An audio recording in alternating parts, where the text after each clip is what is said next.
Salam Bapak Ibu,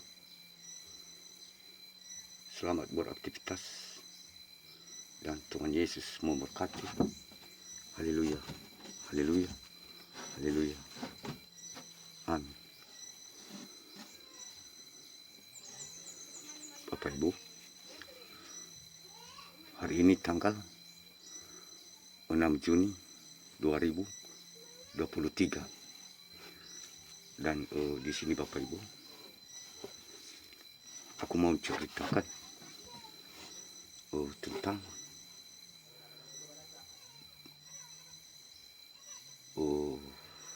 penglihatan saya lewat mimpi pada tanggal 10 bulan 11 2022 lalu.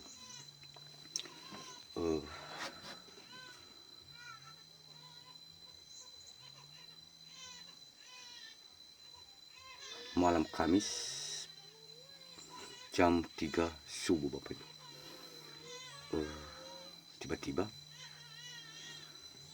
saya ini didatangi oleh seorang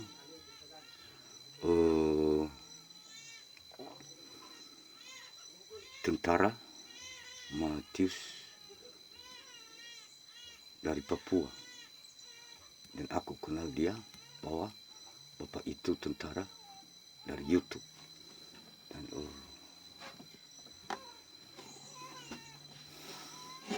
aku bertanya kepadanya, Bapak Ibu,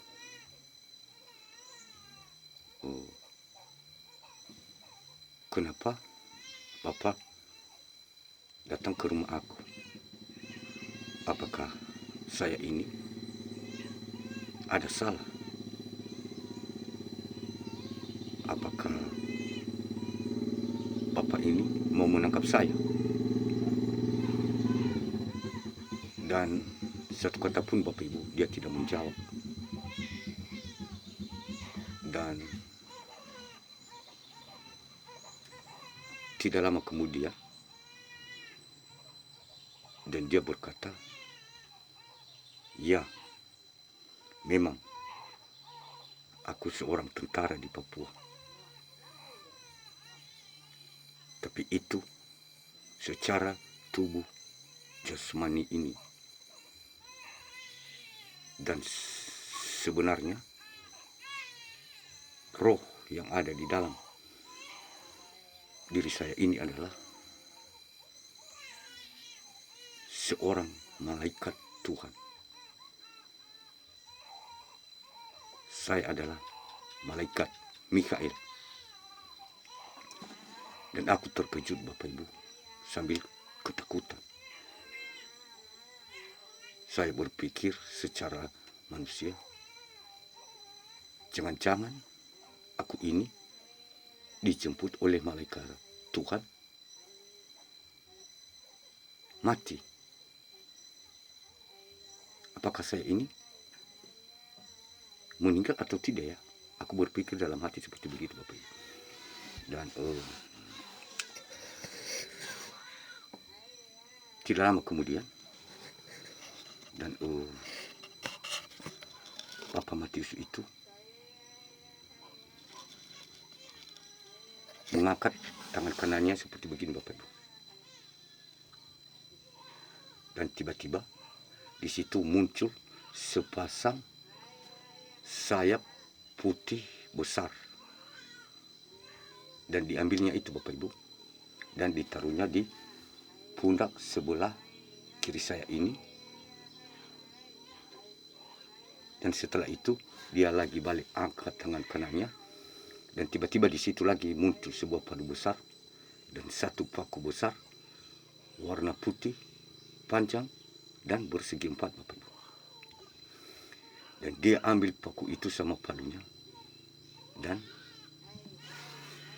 dia paku sayap yang tadi di pundak sebelah kiri ini. Dan hanya satu kali pukul Bapak Ibu, dan langsung paku itu tertanam bulunya di pundak saya dan ujungnya sampai di pinggang saya Bapak Ibu. dan sayap itu kedua pangkalnya ketemu di pundak saya, sedangkan ekor yang satunya menghadap ke depan dan ekor yang satunya menghadap ke belakang. Dan aku mau berkata kepadanya, Bapak Ibu, tapi aku tidak bisa mengeluarkan kata-kata saya. Sepertinya suara aku itu terkunci, Bapak Ibu, entah kenapa. Tapi dalam hatiku saya bisa berbicara, berkata bahwa ini sudah salah, itu yang aku katakan, tapi itu tidak bisa aku keluarkan suara aku itu, Bapak Ibu. Dan tidak lama kemudian dia menatap aku lagi, dan dia menyentuh pundak sebelah kanan saya ini, dan dia balikin, dia memutar saya, dan dia lagi angkat tangan kanannya seperti begini, dan muncul lagi sepasang sayap putih besar, satu palu besar dan satu paku besar putih panjang bersegi 4 lagi, Bapak Ibu. Dan dia lagi pasang sayap itu di pundak sebelah kanan saya, pakalnya lagi ketemu di pundak, dan dia paku, Bapak Ibu, dan satu kali pukul langsung itu, Bapak Ibu, tertanam bulunya lagi di pundak saya ini, dan ujungnya sampai ke pinggang saya. Dan anehnya, Bapak Ibu, aku tidak merasakan sakit, tidak merasakan ketakutan, dan tidak merasakan apa-apa, seperti biasanya saja, Bapak Ibu, yang aku rasakan.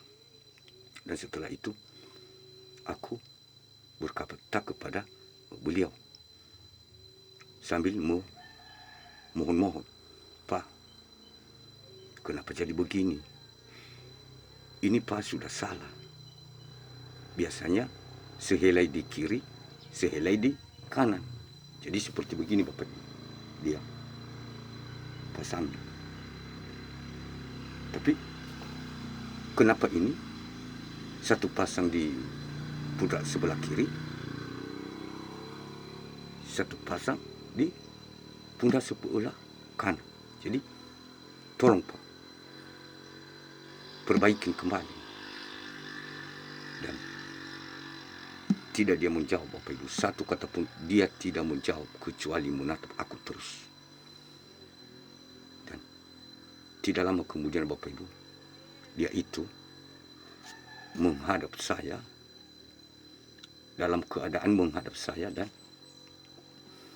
pelan-pelan dia terangkat, Bapak Ibu, terangkat sampai setinggi pohon, dan langsung hilang, Bapak Ibu. Dan aku tidak tahu, Bapak Ibu, apa tujuan dan maksud dari mimpi penglihatan tersebut. Hanya itu yang aku rasakan. Memang sebelum-sebelumnya banyak keanehan yang aku rasakan secara manusia jasmani ini. Menurut saya, diri saya ini aneh. Tiba-tiba nanti di suatu tempat, terus saya ini dibawa, dan di situ nanti ada orang yang berkelahi ramai sekali, dan disuruh aku nanti untuk memisahkan orang-orang itu, mengantarai orang-orang yang sedang berkelahi itu, dan diberikan syarat bahwa kalau sempat saya kena pukul, harus sabar, tidak boleh membalas, dan tidak boleh marah. Itu diajarkan aku seperti begitu, Bapak Ibu. Dan kadang lagi itu nanti dibawa aku di suatu gudang itu banyak sekali simen, dan disuruh aku nanti harus sabar, harus tidak bisa mengeluh, dan diangkat nanti satu sak ditaruh di kepala saya ini, Bapak Ibu, 2 sak di pundak kanan dimiringkan seperti begini, 2 sak di pundak kiri dimiringkan, dan 1 sak diikat di kaki kanan dan 1 sak di kaki kiri. Dan setelah itu lagi 1 sak diikat tali dari belakang, diikat di kaki kiri dan diikat lagi tali di kaki kanan, dan 1 sak ditarik dari belakang. Jadi 9 sak semuanya Bapak Ibu. Dan aku nanti bilang 1 sak aja aku tidak mampu. Bagaimana ini aku bisa mampu? Aku bisa mati nih. Aku tidak bisa bergerak.